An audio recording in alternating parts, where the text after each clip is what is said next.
Now we were talking about Nana's price. It seems to have, what we hear of are very high rates.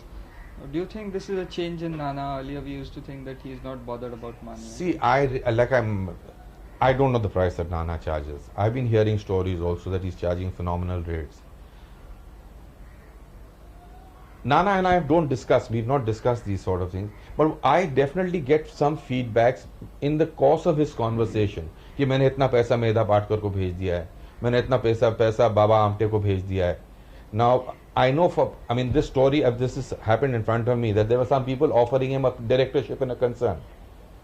And he said, look, what will you give me as far vis-a-vis the director? Why do you want me? They said, look, and what would you pay me? What are my benefits?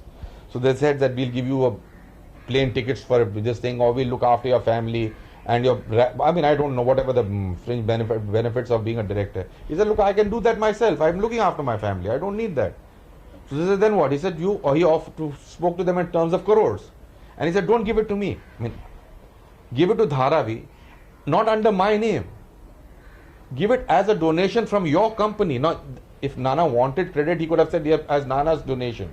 He said, don't give it on my name, give it in under your name. So these are stories that I have been hearing. Yes, I know for a fact that he went to, this is also another fact, that he went to Goa and there was some function and he asked for money. He said, I will charge money. And that same money at that same spot, he made that concern, give a charity to the local charity there of some, I don't know, whatever the charity was. But he donated the full money to that charity and not under his own name, under the sponsors who were giving him the money. So, and why shouldn't he ask for money? But how much is he taking himself? And I think everybody has the right to live a better life.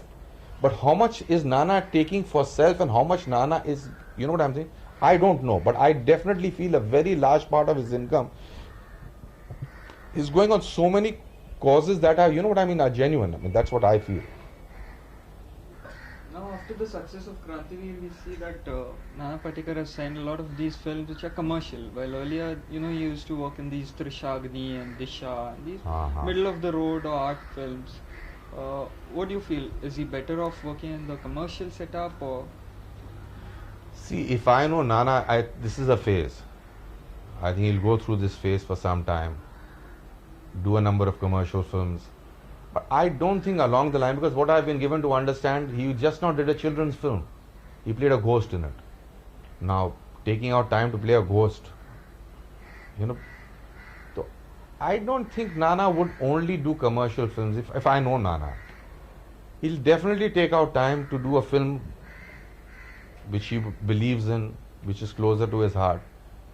And commercial film, I don't know, when you talk in terms of commercial films, which are the films? In fact, according to me, Nana's film Krantiveer has been the most hard-hitting film amongst all his films, including all of us who have made with him.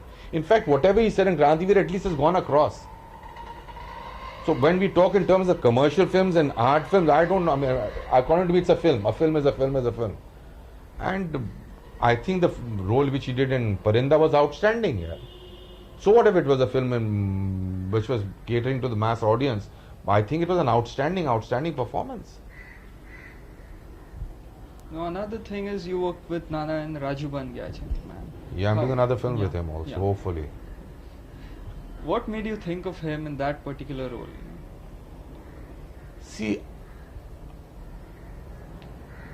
in fact, that role evolved. It was first a cynic, and we carried on, and fine character. Okay, Mr. Mirza, we were talking about Raju Ban Gaya Gentleman, and how did you think of Nana Patekar for that particular role? Yeah, see, that role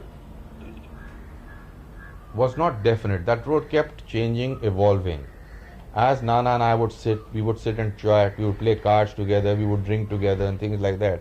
I kept on seeing facets in Nana, and as we kept on changing the role. And initially, the concept was that he's a mill worker who's lost his hand in a labor thing, and he is now doing things like this.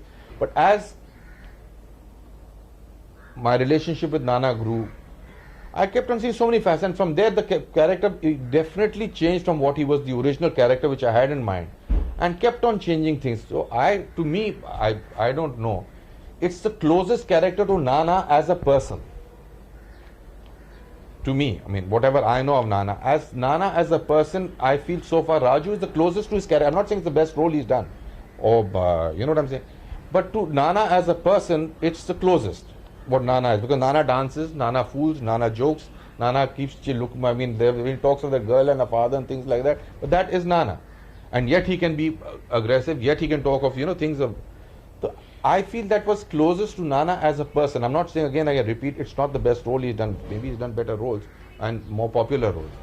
But so this character became what it was because of my relationship with Nana, and Nana being what he was. So it kept on changing, and then we found out, I mean, this is what we evolved to, whatever the character was.